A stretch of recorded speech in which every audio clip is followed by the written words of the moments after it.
দেখবি বাবা, এই কিডনি খুঁজতে খুঁজতে একদিন আমি মরে গেছি।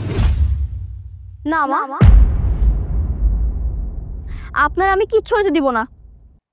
প্রয়োজনে আমার কিডনি আমি আপনাকে দিয়ে দিব।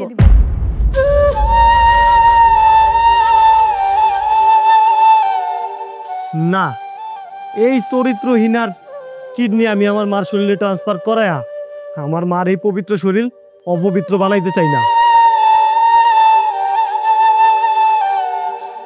কি করে সব? আমার আমার বৌমা চরিত্রহীনা না, সব মিথ্যা, সব মিথ্যা বাবা। ওরে ওরে আমি কোনোদিন ভালোবাসি নাই, মাইনে নেই নেই। আমি যখন কোনোভাবে ওর সাথে পারতেছিলাম না, তখন আমি প্ল্যান করলাম যে তোর বোনের জামাইরে দিয়ে ওর একটা বদনাম বের করুক, তারপর ওর এই বাড়ির থেকে বের করে দিব। এটা আমারই সাজানো ছিল বাবা।